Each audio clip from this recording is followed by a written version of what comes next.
모든 일을 그의 뜻의 결정대로 일하시는 이의 계획을 따라 우리가 애정을 입어 그 안에서 기업이 되었으니 이는 우리가 그리스도 안에서 전부터 바라던 그의 영광의 찬송이 되게 하려 하심이라.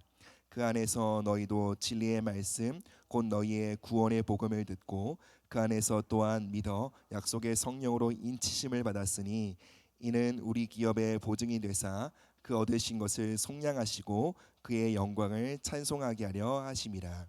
아멘. 여러분, 하나님이 우리에게 주신 구원은요 총체적입니다. 굉장히 광범위해요.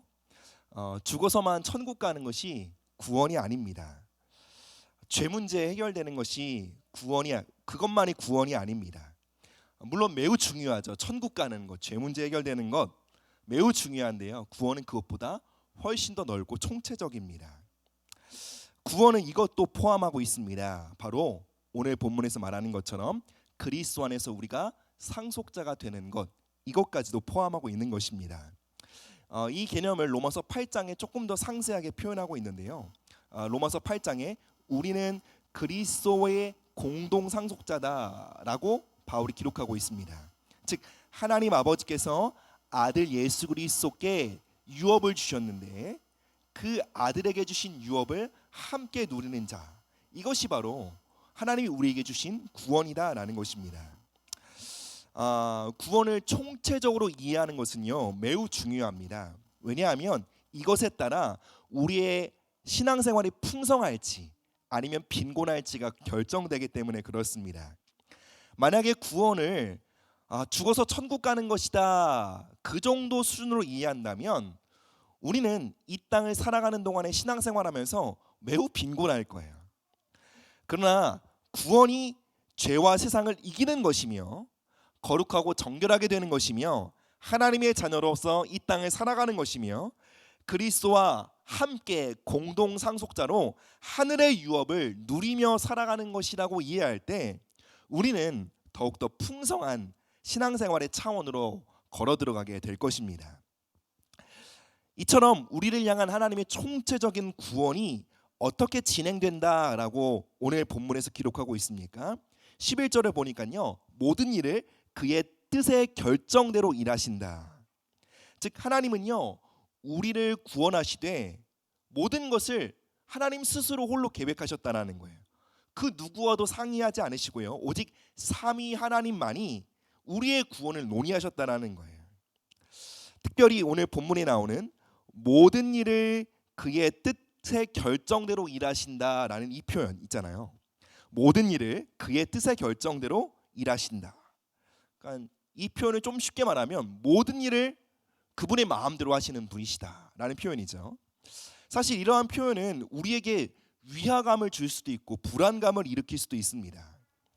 여러분 혹시 주변에 모든 것을 내 마음대로 할 수 있는 그런 사람이 주변에 있으신가요? 만약에 그런 사람이 내 주변에 있다면 여러분 그 사람 엄청 눈치 보면서 할 거예요. 모든 것을 내 마음대로 할 수 있다. 여러분 이것은 엄청난 자유라기보다는 엄청난 파괴의 가능성을 열어둔 말이기 때문에 사실 위협이 됩니다.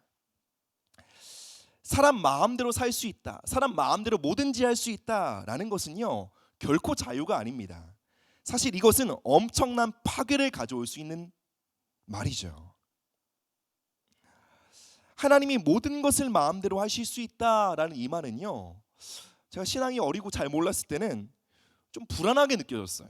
하나님이 뭔가 그분의 마음대로 나를 택하시고 구원하셨는데 뭔가 마음대로 안 들면 버리시면 어떡하지? 뭐 이런 불안감이 왔던 것이죠. 모든 것을 마음대로 하신다라는 말이 사람에게 적용될 때 그것은 매우 불안한 말이지만 모든 것이 하나님의 뜻대로 하신다라는 말, 이것이 하나님께 적용될 때 사실 우리는 깊은 안정감을 누릴 수 있게 됩니다. 왜 그렇습니까? 오직 하나님 홀로 완전히 선하신 분이시기 때문에 그래요. 그분은 사랑의 하나님이십니다. 변덕스러운 하나님이 아니십니다.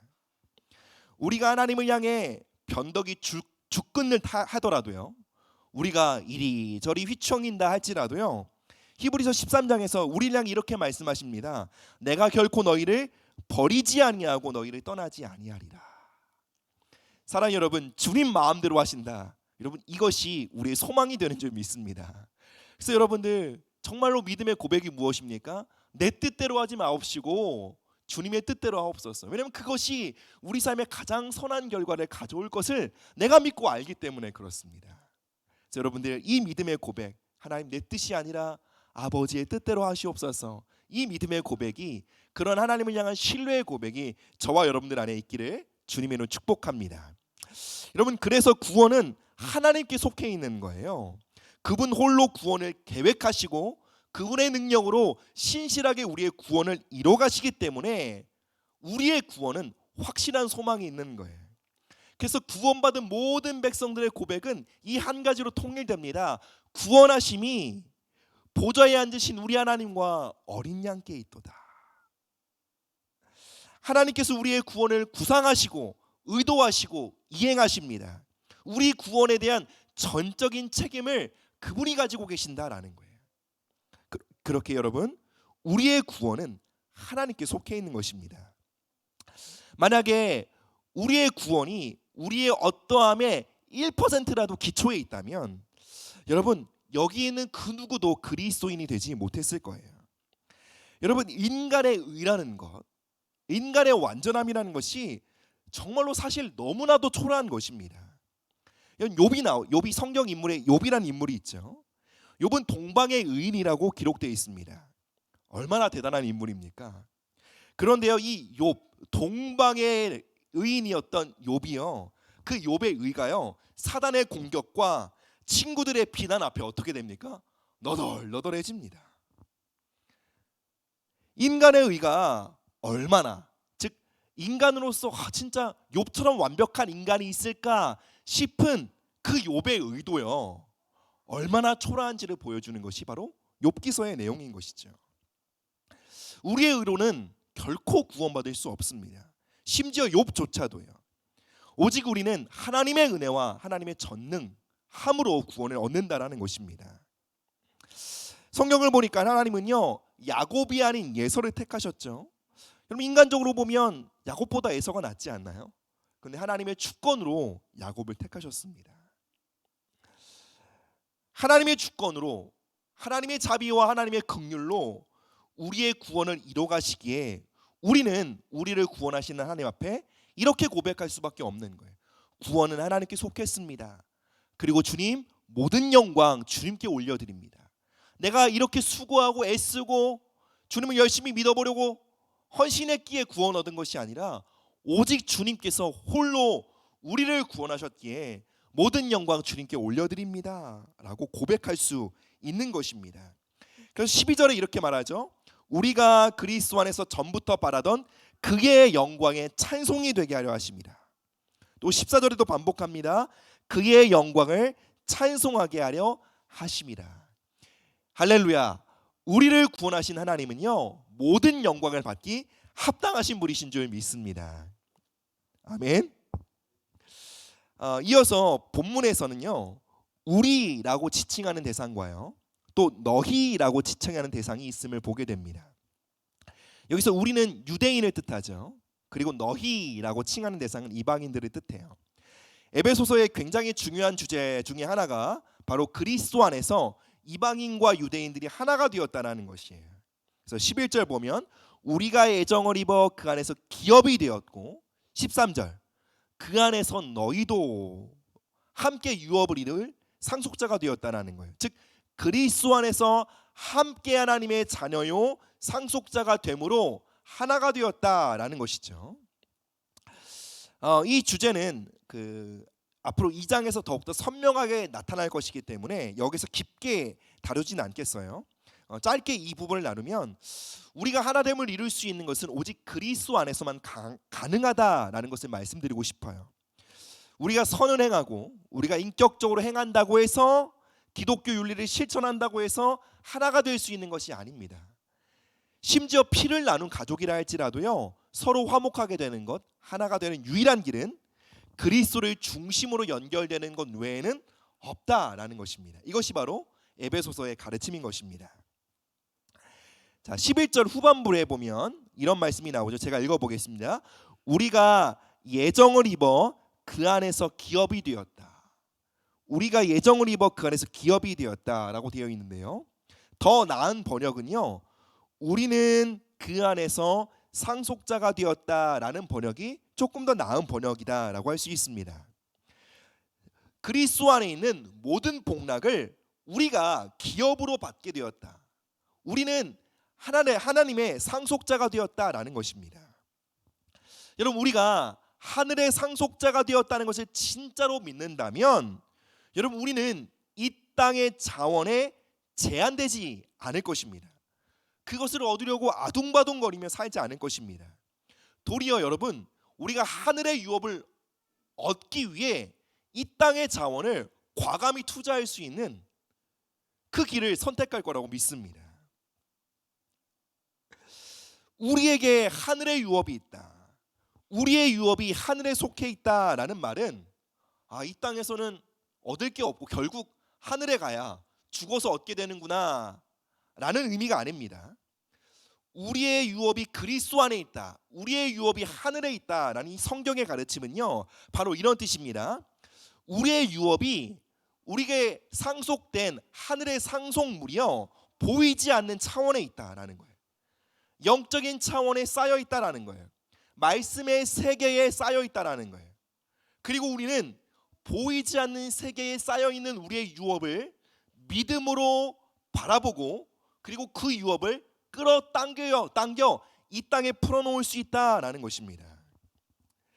여러분, 보이지 않는 세계에 있는 우리의 복, 우리의 유업, 그것을 믿음으로 바라보고 붙잡아 이 땅에 풀어놓는 것은요, 우리의 사명이다라고 말씀을 드릴 수 있어요. 왜요? 하나님은요, 우리를 왕같은 제사장으로 부르셨기 때문에 그렇습니다. 왕같은 제사장이 무엇이죠? 바로 하늘의 풍성한 유업을 받아 이 땅에 풀어놓는 거예요. 그것이 바로 우리의 사명이라는 거예요. 물론 하나님께서 우리에게 허락하신 그 축복은요, 우리가 하늘에 이르게 될 때, 천성에 이르게 될 때 그 온전한 복의 실체, 100% 온전한 복의 실체를 보게 될 거예요. 그러나 우리가 이 땅을 살아가면서도 그 복은 우리가 부분적으로 경험하고 맛보며 살아야 한다는 것입니다. 우리가 그리스도 안에서 하늘의 유업을 상속받는다라는 이 진리는요, 이 진리 앞에 우리는요, 와, 기쁘다, 감사하다, 하나님 우리에게 엄청난 복을 주셨구나 라는 반응으로 그 진리 앞에 우리의 반응이 끝나서는 안 됩니다. 사실 하늘의 유업이 우리에게 주어졌다라는 이 진리는요, 우리에게 매우 중대한 부르심과 책임이 있음을 일깨워 줍니다. 한번 예를 들어 볼게요.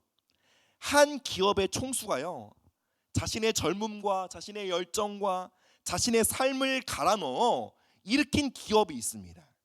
그리고 이제 때가 되어 그 기업을 유산으로 자녀에게 물려주려고 합니다. 이 막대한 유산을 상속받은 자녀가요, 만약에 와, 땡 잡았다, 역시 인생은 금수저로 태어나야 해, 이게 무슨 횡자야, 이제 평생 놀고 먹자 라고만 생각한다면 여러분, 정말로 철이 없어도 너무 없는 거죠. 정말 그렇게만 생각한다면 부모를 존중하는 마음이, 부모의 인생을 갈아 그 기업을 일으키고자 수고한 그 부모의 헌신에 대한 존중이 정말 1도 없는 것이죠. 만약에 지혜롭고 부모를 존중할 줄 아는 자녀라면 그 막대한 유산이 상속될 때 이렇게 생각할 것입니다. 이것은 내가 거저받은 것이 아니야. 이 기업은 우리 아버지가 자신의 생애를 갈아 넣어서 일으킨 기업이야. 내가 진실로 아버지를 사랑하고 존중한다면 결코 이 유산을 함부로 대할 수 없는 거예요. 이 기업을 내가 잘 경영해서 아버지가 세운 이 기업의 가치를 결코 떨어뜨려서는 안 돼. 그래서 함께 수고하고 땀을 흘린 이 기업에 속한 직원들에게 계속적인 혜택이 돌아가게 해야 해. 나의 방만한 경영으로 혹시 이 기업에 속한 직원들의 생계가 위협당하게 해서는 안 돼. 그리고 이 기업의 영향력과 가치가 나의 대에 끝나는 것이 아니라 나의 대를 이어 계속적으로 이어지게 해야 해. 그것이 아버지를 사랑하고 존중하는 길이야. 이 유업을 나에게 상속한 아버지의 유지를 받드는 길이야 라고 생각할 것입니다. 지혜로운 자녀는요, 자신이 상속받은 유업 앞에 엄청난 책임감을 깨닫습니다. 그리고 이러한 마음을 깨닫는 지혜로운 자녀만이요, 그 유업으로 상속받은 그 상속을요 바르게 경영할 수 있는 것입니다. 눈에 보이고 만져지지는 않지만요, 우리가 그리스도 안에서 받은 하늘의 유업은요, 거대 기업의 총수가 물려주는 유업과 좋게 비교할 수 없는 보배로운 유업입니다. 그래서 베드로 사도는요, 우리가 받은 유업에 대해 이렇게 고백하는데요. 베드로전서 1장 3절 4절 혹시 보여주실 수 있는가요? 네, 함께 읽어보겠습니다. 시작. 우리 주 예수 그리스도의 아버지 하나님을 찬송하리로다. 그의 많으신 긍휼대로 예수 그리스도를 죽은 자 가운데서 부활하게 하심으로 말미암아 우리를 거듭나게 하사 산 소망이 있게 하시며 썩지 않고 더럽지 않고 쇠하지 아니하는 유업을 있게 하시나니 곧 너희를 위하여 하늘에 간직하신 것이라. 여러분, 우리가 어떻게 하늘에 속한 유업을 상속받게 되었나요? 그리스도의 죽음과 부활로 말미암은 것이다 라고 베드로 사도가 기록하고 있습니다.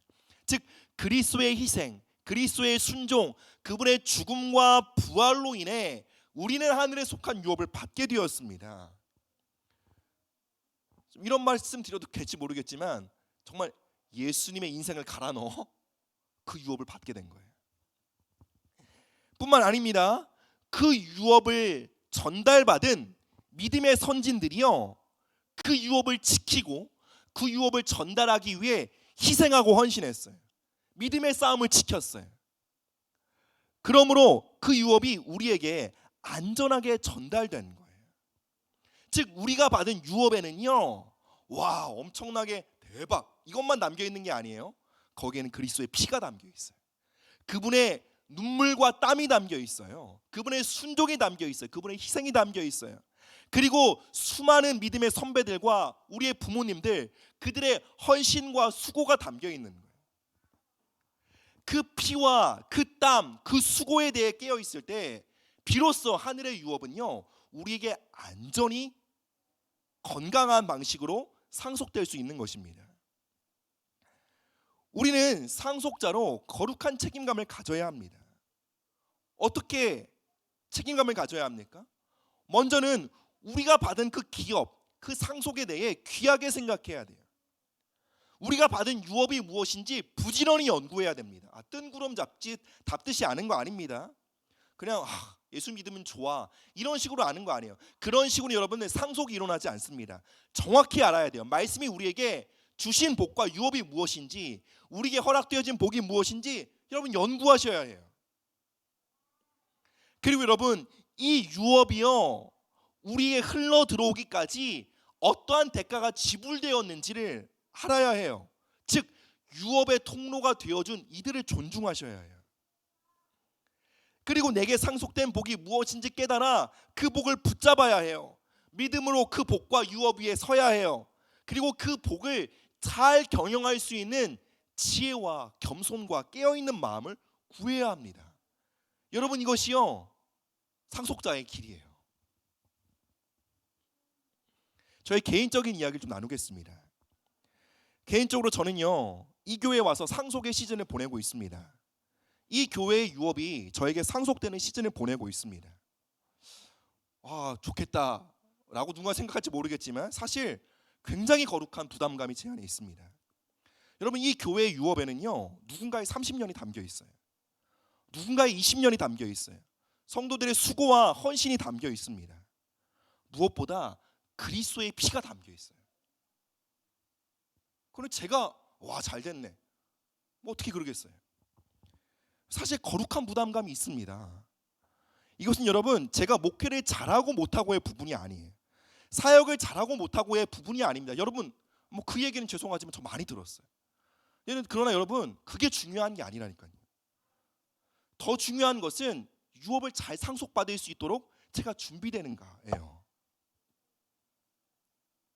진짜 문제는 이 교회의 유업의 가치를 내가 볼 수 있고 그 가치를 존중할 수 있는 마음이 제 안에 있느냐예요. 여러분, 진짜 교회의 가치가 뭐예요? 건물의 규모가 아니에요. 성도 수가 아니에요. 재정 규모가 아닙니다. 교회의 진짜 가치는 이 교회를 세우기 위해 함께 땀 흘리고 수고한 사람들의 헌신과 수고예요. 그게 교회의 유업이에요. 그 가치를 받는 것이 상속이에요.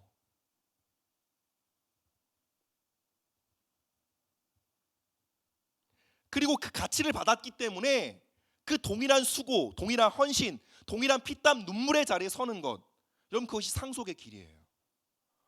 와, 수고하지 않고 야 얻었네, 이제 좀 편하게 한번 사역해 볼까? 아니요.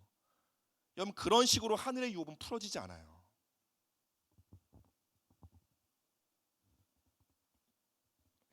여러분, 자연인 안영모는요, 인간의 본성으로서의 저는요, 교회 건물의 크기, 그리고 재정의 규모, 성도 수, 즉 눈에 보이는 가치는 판단하고 볼 수 있지만 보이지 않는 유업, 보이지 않는 가치, 그리스도의 피, 성도들의 기도와 눈물, 그 가치를 볼 수 있는 눈은 제 자연인으로서는 없어요.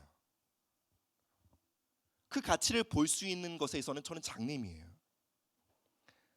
그리고 그것을 바르게 경영할 지혜가 제게 없어요. 그래서 저에게 하늘의 은혜가 절실히 필요한 거예요. 사랑하는 여러분, 저는요, 이 건물의 상속자가 되고 싶지 않습니다. 저는 이 건물은 이 땅에서 잠시 있다 사라지는 거잖아요. 저는 그걸 받고자 이곳까지 오지 않았어요. 저는 하늘의 상속자가 되길 원해요. 영원한 가치를 상속받기를 원하는 것입니다. 그리고 그 가치를 상속받아 누리고 끝내는 게 아니라 그 가치를 더 크고 아름다운 것으로 보존하여 우리 다음 세대들에게 전달하는 것, 여러분, 이것이 상속자로서의 저의 몫입니다.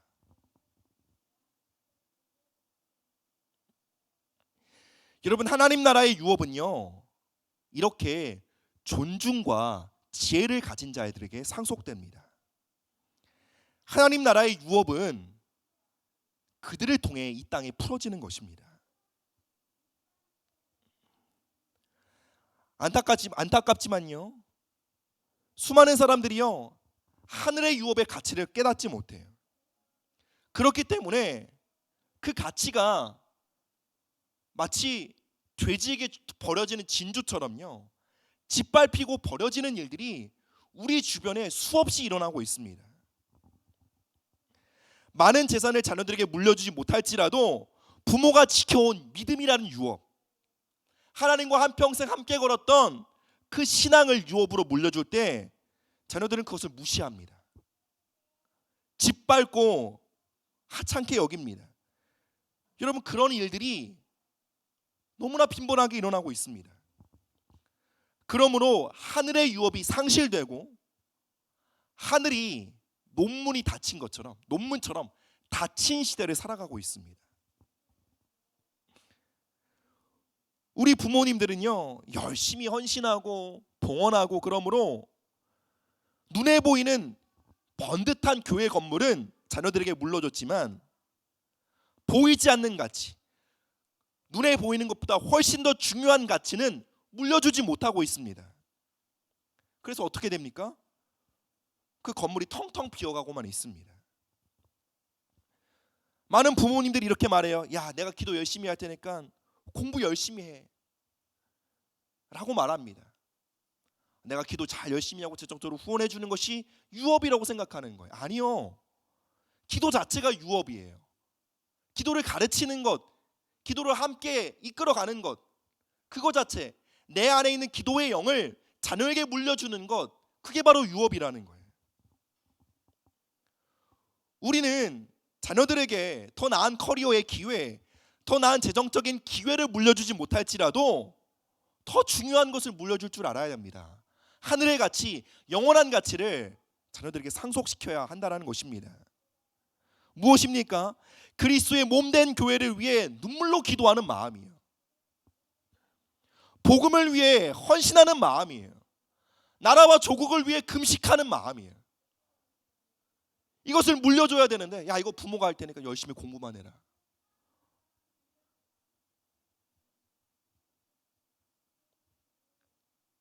여러분, 그 마음이 우리에게 전달되기까지 어떻게 온 것인데요? 기도의 무릎이 내게 유전되기까지 여러분 어떻게 온 건데요? 그런데 내가 그거 하찮게 여기는 거예요. 그러니 자녀들이 덩달아 하찮게 여기죠.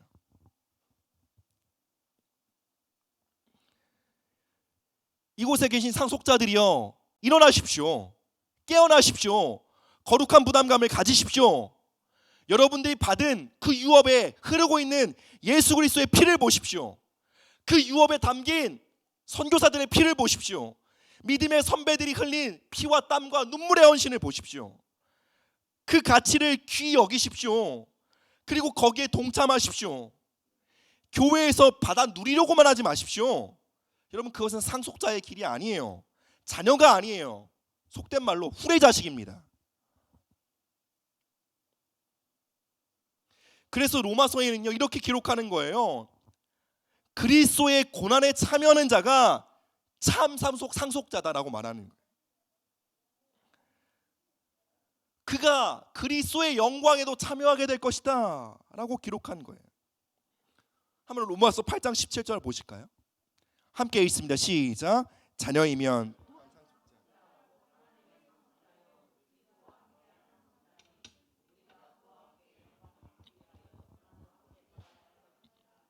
여러분, 어릴 때는요 이 말씀이 참 싫었어요. 결국 공짜는 없구나. 이런 말로 들렸어요. 내가 영광을 얻으려면 정말 no pain no gain. 정말 내가 영광을 얻으려면 고난을 감수해야 되는구나 라고 생각했어요. 그런데 아니었어요. 고난 자체가 영광이라는 거예요. 고난 자체가 우리에게 유업이라는 거예요. 고난 자체가 우리에게 상속물이라는 거예요.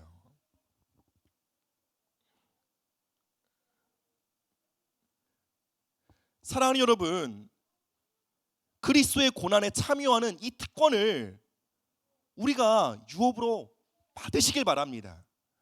그리고 자녀들에게 이 땅에서 떵떵거리는 삶, 조금 더 편한 삶, 그 삶을 물려주려고 한 푼이라도 더 벌어보려고 그렇게 애쓰지 마시고요. 어떻게 우리 자녀들도 그리스도의 고난에 참여할 수 있을까? 그 유업을 자녀들에게 물려주시는 지혜로운 상속을 이어가는 유업자 되시기를 축복합니다. 이어서 13절은요, 하나님께서 우리를 상속자로 세우시기 위해 어떠한 일들을 이루셨는지를 기록하고 있는데요, 13절에 그 안에서 너희도 진리의 말씀 곧 너희의 구원의 복음을 듣고 그 안에서 또한 믿어 약속의 성령으로 인치심을 받았으니 라고 되어 있는데, 우리가 어떻게 그리스도인이 되었나? 우리가 어떻게 상속자가 되었나? 첫째로는 진리의 말씀 곧 구원의 복음을 듣게 하셨습니다. 두 번째로는 그것을 믿게 하셨어요. 그러므로 우리가 거듭나게 하셨다라는 것입니다. 여기서 믿는다라는 것은요, 전적으로 의지한다라는 것입니다. 여러분, 우리가 그리스도인이 되었다고 한다 그러면 우리는 이러한 삶을 살아가야 마땅하다는 거예요. 진리의 말씀, 구원의 복음에 전적으로 의지하는 삶을 살아야 한다는 거예요.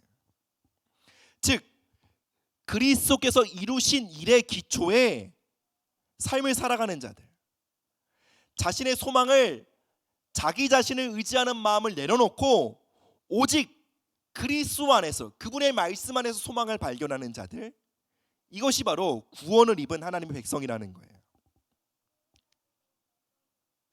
우리가 어떻게 이러한 믿음의 자리에 서게 됩니까?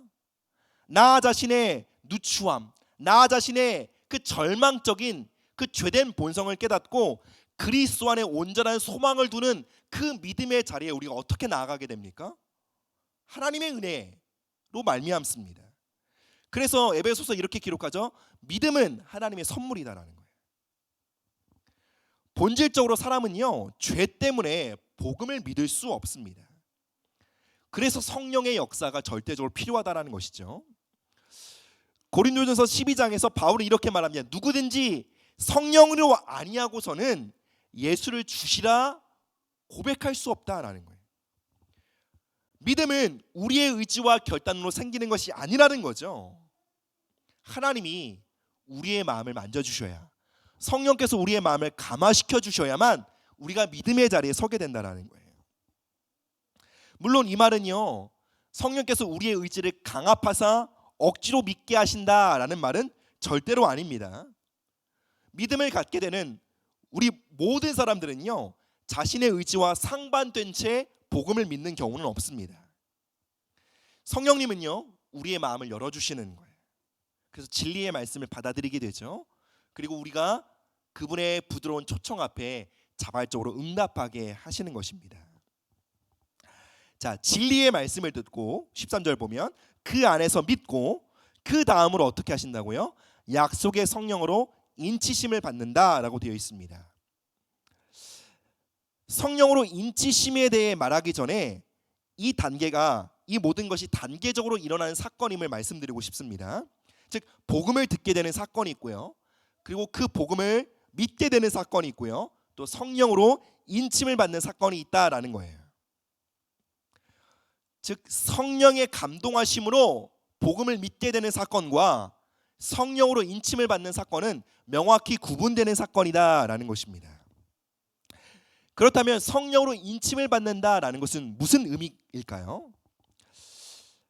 이 인침의 뜻을 알기 위해 인침의 일반적인 의미를 나누려고 합니다. 인치다, 도장을 찍다라는 것은요, 일반적으로 권위를 상징합니다.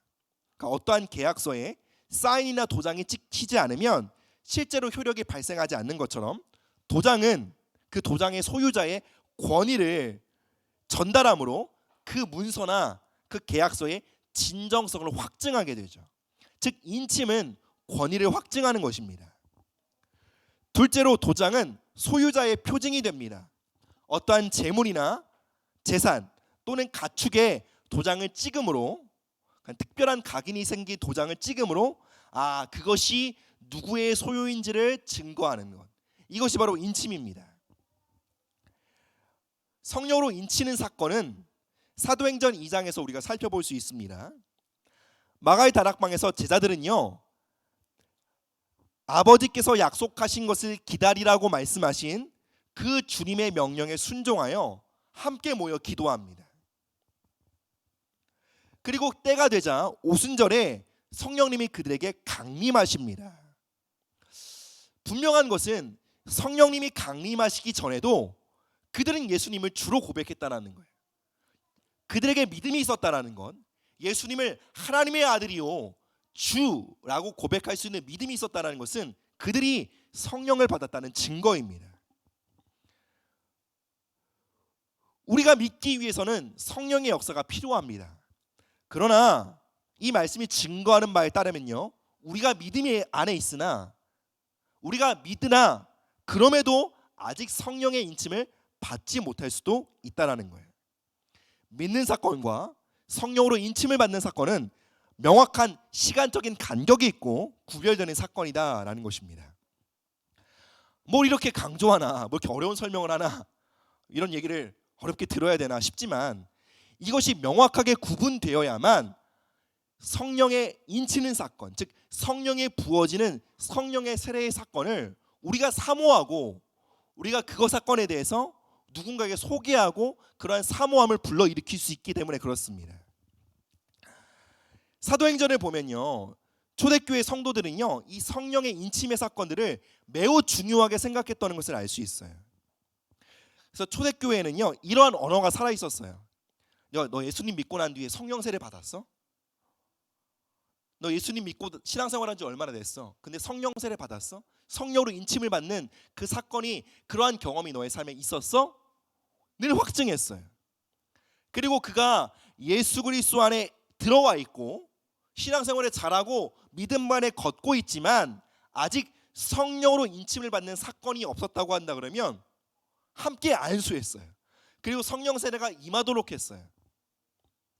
사도들은 오순절에 그들에게 임한 성령 강림의 사건, 성령 세례의 사건을 그들 자신의 경험에만 국한되기를 원치 않았어요. 이 사건을, 이 성령 세례의 축복을 모두와 공유하길 원했던 거예요. 사도들은요, 이 성령으로 인침을 받는 사건, 성령 세례의 축복을 모든 성도들이 반드시 누려야 할 축복으로 생각하고 바라봤던 거예요. 여러분, 이러한 기대와 믿음, 또 이러한 언어는요, 오늘날 교회 안에 반드시 회복돼야 되는 것이라고 생각합니다. 그래서 오늘날에도 이러한 언어가 있어야 돼요. 신앙생활 오래 했더라도 야, 또 성령 세례 언제 예수님 영접했어? 우리가 이런 질문들을 많이 하잖아요. 뭐 그럼 대부분 중학교 때 뭐 수련회 가서 언제 예수님을 뜨겁게 만났어요. 그때 예수님을 인격적으로 만나고 경험해서 그때 예수님을 주로 고백하게 됐어요. 근데 대부분 여기서만 끝나는 것이 아니라 그런데 너 성령 세례 받았어? 이 놀라운 축복을 너 경험했니? 그리고 아니라고 하면 어떻게 해요? 함께 모여서 기도해야 된다는 거예요. 그에게 성령 세례가 임하기를 기도해야 한다는 것입니다. 물론 여러분, 성령의 인침, 성령의 세례가 없다 할지라도요, 여러분 우리는 믿음을 가진 크리스찬일 수 있어요. 그러나 우리는 성령의 세례를 받아야만 반드시요, 성령의 세례, 성령의 인침을 통해서만 담대한 확신을 가진 그리스도인 될 수 있다는 것입니다. 성령의 세례를 받지 못하고서는요, 여러분 우리는 위축된 신앙생활을 할 수 있어요.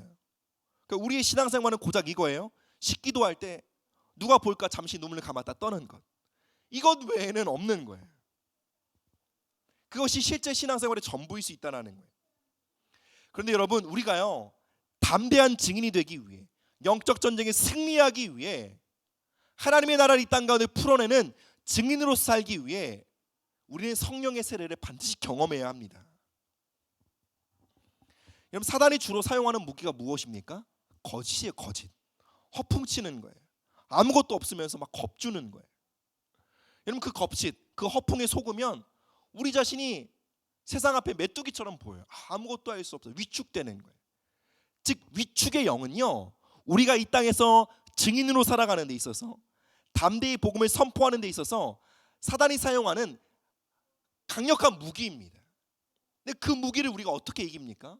성령이 주시는 담대한 확신과 소망, 그것으로 말미암아 우리는 담대한 증인으로서 걸어갈 수 있다는 것입니다.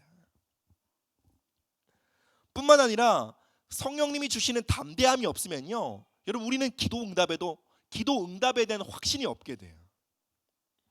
그리고 확신이 없으면 기도가 열매 맺지 못합니다. 응답받지 못해요.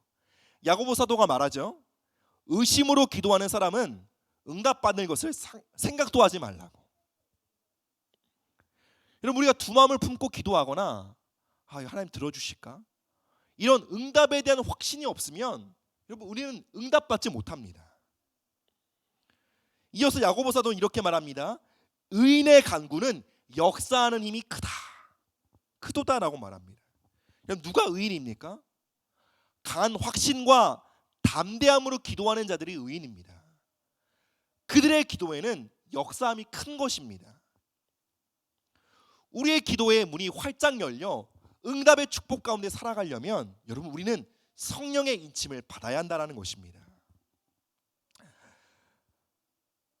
바울은요, 성령으로 인쳐지는 사건에 대해서 단순히 성령의 인침이라고 말하지 않고 그 약속의 성령이라고 말하고 있습니다. 13절을 보면요, 그 약속의 성령, 즉 성령으로 인침을 받는 사건은요, 우리에게 주어진 확실한 약속이라는 거예요. 그래서 구약에서는요, 여러 번 성령의 부어짐에 대한 약속을 우리가 살펴볼 수 있죠. 이사야 61장을 보면 주 여호와의 영이 내게 내리셨으니 이는 여호와께서 내게 기름을 부으사 가난한 자에게 아름다운 소식을 전하게 하시려고. 에스겔 36장 26절에서 27절을 보면 또 새 영을 너희 속에 두고 새 마음을 너희에게 주되 너희 육신에서 굳은 마음을 제거하고 부드러운 마음을 줄 것이며 또 내 영을 너희 속에 두어 너희로 내 율례를 행하게 하리니. 대표적인 성령 세례에 대한 예언의 말씀이죠. 요엘서 2장 28절. 그 후에 내가 내 영을 만민에게 부어주리니 너희 자녀들이 장래일을 말할 것이며 너희 늙은이는 꿈을 꾸며 너희 젊은이는 이상을 볼 것이며. 이러한 말씀들이 무엇을 우리에게 증거하고 있습니까? 성령의 인침, 성령의 세례는 우리에게 확실하게 약속되어진 축복이라는 거예요. 따라서 우리가 반드시 사모해야 할 축복이다라는 것입니다.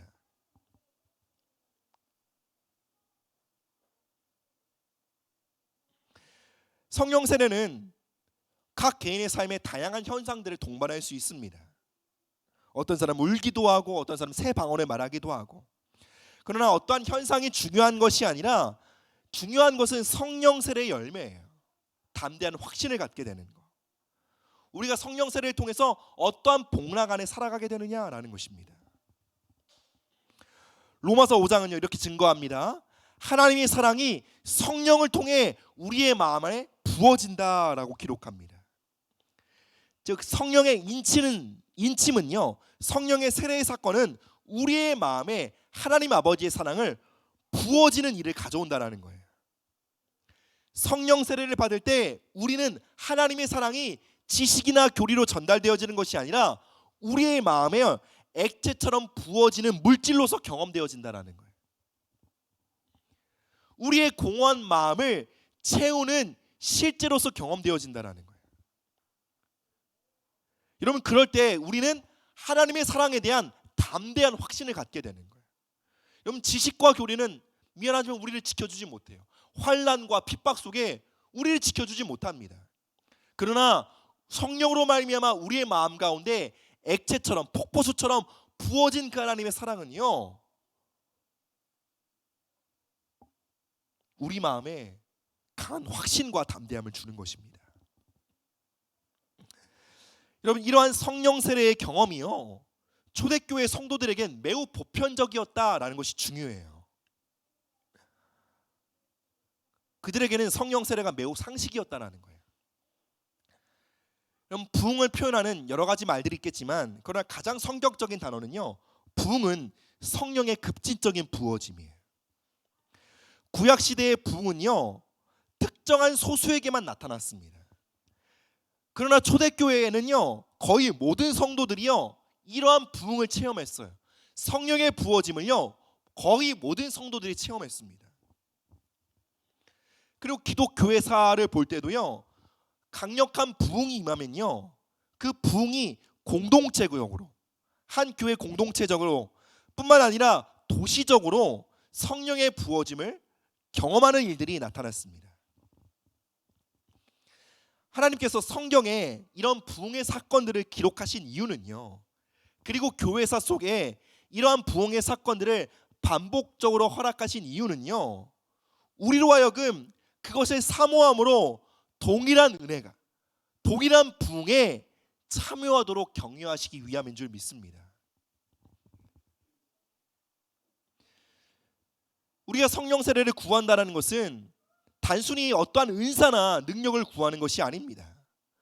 물론 성령 세례에는요, 어떠한 특별한 은사가 동반될 수도 있지만 그렇지 않을 수도 있습니다. 그래서 흔히 어떠한 교단이나 어떠한 가르침에서는 성령 세례는 반드시 방언을 수반한다 라고 말하지만, 저는 개인적으로 그것은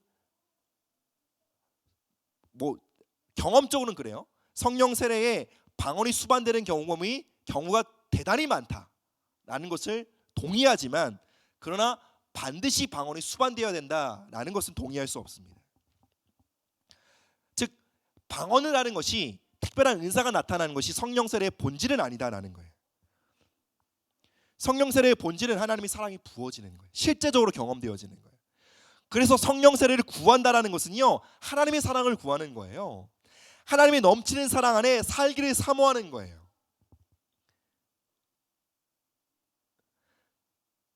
생명력 넘치는 하나님과의 동행을 구하는 것, 이것이 바로 성령 세례를 구하는 것입니다. 이 세대 가운데 성령 세례의 축복이 급격하게 유실되고 있습니다. 여러분, 참으로 이것은 안타까운 사실입니다. 성경은 분명히 증거하죠. 성령 세례는 모든 하나님의 자녀들이 허락된 유업이다 라고 말합니다. 만민에게 부어주시겠다라고 말씀하고 계시잖아요. 우리는 성령 세례, 성령의 부어짐, 이 부흥의 축복을 유실하고 있는 이 세대 가운데 이 축복을 반드시 회복해야 합니다. 그래서 한번 이렇게 고백했으면 좋겠어요. 한번 따라서 고백해 보십시오. 성령 세례는 나의 유업입니다. 성령 세례는 나의 자녀들의 유업입니다. 성령 세례는 이 교회의 유업입니다. 아멘. 그래서 여러분, 혹시 이 교회 공동체 가운데 누군가 성령 세례를 받지 못한다면 우리는 그러한 자들을 위해서 기도해야 합니다. 그리고 성령 세례를 체험한 분, 경험한 분이 계신다면 그 성령 세례를 계속적으로 유지할 수 있도록 힘을 써야 합니다. 여러분, 그것이 바로 성령 충만입니다.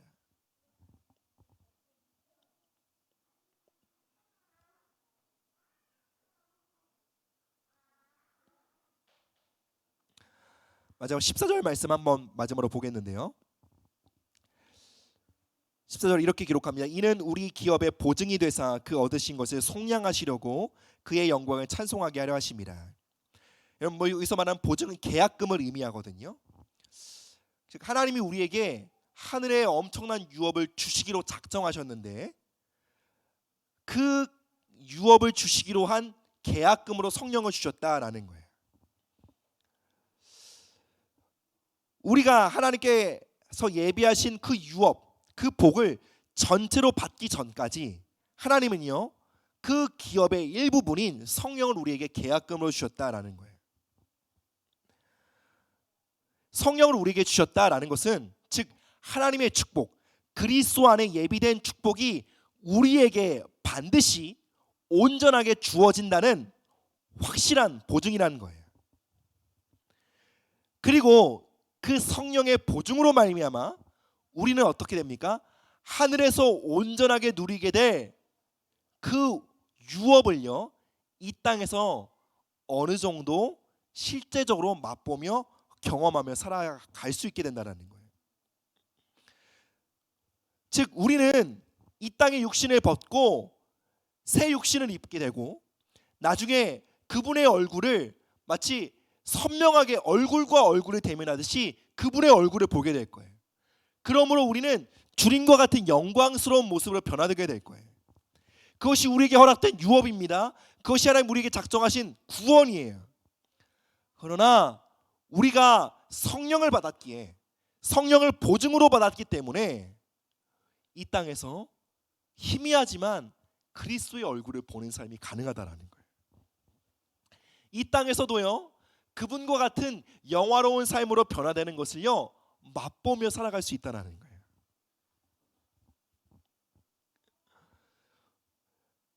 사도 바울은 이것을 강조하기 위해 보증이라는 단어를 쓴 거예요. 이 보증이라는 단어를 통해 우리가 장차 이 땅을 떠나 하늘에 가게 되었을 때에 그 그리스도 안에 있는 그 온전한 유업을 받아 누리겠지만 우리는 성령을 받은 자로서, 엄청난 계약금을 받은 자로서 이 땅에서도 그 계약금을 누리고 살아야 한다는 거예요. 부분적이지만 하늘의 평강과 하늘의 기쁨과 하늘의 능력을 맛보며 살아가는 것, 그것이 바로 상속자들의 삶이다라고 증거하고 있는 것입니다. 말씀을 맺겠습니다. 사랑하는 여러분, 우리는 하나님의 자녀들입니다. 자녀라는 말은 상속자들이다라는 말입니다. 하나님 아버지는요, 하늘의 유업을 상속받을 준비가 된 자녀들을 찾고 계십니다. 하늘의 유업의 가치를 알고요, 그 유업을 존중하고 그것을 지키기 위해, 그리고 그 유업을 후대들에게 잘 전달하기 위해 헌신하는 자들을 찾고 계십니다. 이 시간 우리가 함께 찬양하며 기도할 때 이렇게 고백하길 원합니다. 하나님, 이 교회 공동체 가운데 하나님의 상속자들을 일으켜 주시옵소서. 하나님, 우리의 자녀들에게 썩지 않을 하늘의 유업이 상속되길 원합니다. 하늘에 속한 복락이 이 교회 공동체를 통해 이 땅 가운데 흘러가게 하여 주시옵소서. 우리 그러한 마음으로 함께 찬양하시겠습니다.